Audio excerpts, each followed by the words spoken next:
Jamal, we in the media talked about the bench all season, obviously an area of potential concern heading into the playoffs. How do you think those guys have fared so far? They're doing good. Just trying to stay on CB. I think he has so much potential. He knows how to play the game. He just needs to do everything better. You know what I'm saying? Do everything better and look for more. So PY's doing his thing. I want to see more of PY, but I think for me, my project right now is getting CB ready because I know how much he can impact the game like he did last year. What impresses you about Aaron's kind of ability to adapt to whatever you guys need on a nightly basis? Like if he's got to guard AD and lock him down, he does. If there's an opportunity to score, he does that for you guys like last night. I think it's amazing when, because he's just so selfless. Always doing whatever is needed. You know, sometimes it's underrated him and KCP. You know what they do for our team, and how they bring it every night. You know, that's something you can't. That's priceless. So we would not be here without him. He's such a talented dude and such a team guy. That's what makes everything work. Last night, Jokic said that Game 4 of the Western Conference Finals was probably the hardest of your all's lives. What do you remember about that made it such a difficult game to close out? Sorry, I was going to say it again. Jokic said last night after the game that Game 4 of the Western Conference Finals, when you guys closed it out a year ago, was the hardest of your all's lives. What do you remember that made it so difficult to close out that series in a sweep? The other team was playing hard. I think it's simple as that. You know what I'm saying? No one wants to get swept, and let alone twice. And that's such a big organization. You know what I'm saying? They diehard fans, so it's always loud in there. They build up that energy and that emotion, and you know, like I said, they're playing hard, and that's tough to deal with. You know, you can't relax for possession. They're always trying to bring positive. When you're losing, you're always trying to bring positive energy or look for it. So, as the guys that are trying to close it out, you gotta stand there next and just try to limit your mistakes as well. Jamal, how would you grade your play through the first 3 games of the series? That's what you guys do, man. Just go out there and play, honestly. I try to do whatever I can do to win, and sometimes I don't shoot the way I like to shoot or know what I'm capable of, but I know I can do other things on the court that can help us get it done, and that's the ultimate goal. So, I'm not worried about some of my shooting slumps or whatever you want to call it. As long as we're getting the dubs, that's I'm good. Hey, Jamal, I've heard people talk about Aaron's with the label as a utility guy. Is that an adequate description, or is that not even giving him credit that he needs? I don't think that gives him enough. He's a team guy, like I said, selfless, a brother to me, someone who brings it every night. Utility guy, man. Yeah, he can put him anywhere. He can do everything, but he brings so much more than that. And it is definitely undervalued. You know what I'm saying? Like, everybody has a piece. Everybody does what they do, and he's just another part of that. You know what I'm saying? So we all got to pitch in, and he's a prime example of somebody that can come from a different team and just be a team guy.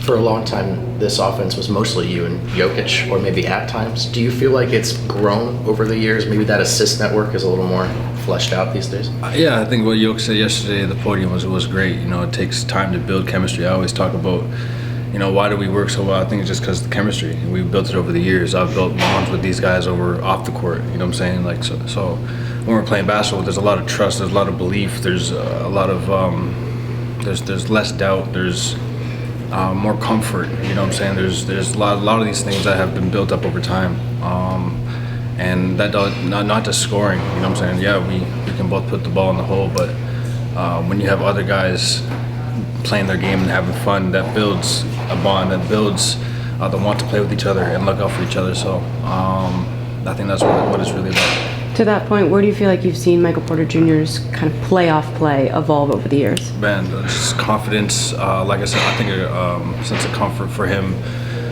knowing that we're trying to find him, and he's shooting the ball with so much confidence. That's tough to stop. He's 6'10", he's shooting over guys, he's getting to where he wants. You still have to respect him going to the rim. that's just a tough guy to deal with. I played against him one-on-one in the bubble. I remember that, and it was me and somebody else, and I think it was Gary.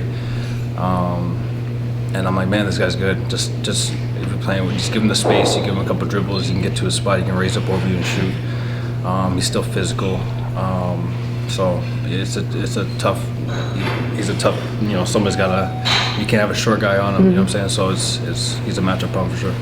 And Jamal, how do you think you individually and the group have used previous year's challenges in terms of like playoffs as well as injuries to help build resiliency? I think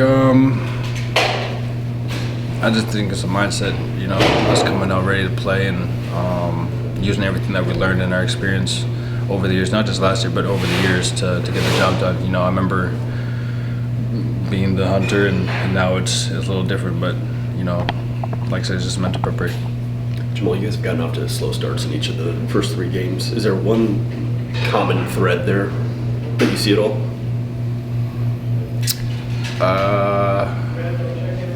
You know what I'm saying? I know what you're saying. I'm thinking. I think we haven't been playing our best, and I think that's because of our slow starts. I think if we come out more prepared, if we come out a little bit more assertive, we all will have a easier game. So that's our task. Do you think you're better playing from behind or with the lead? It doesn't matter. How do you close out tomorrow?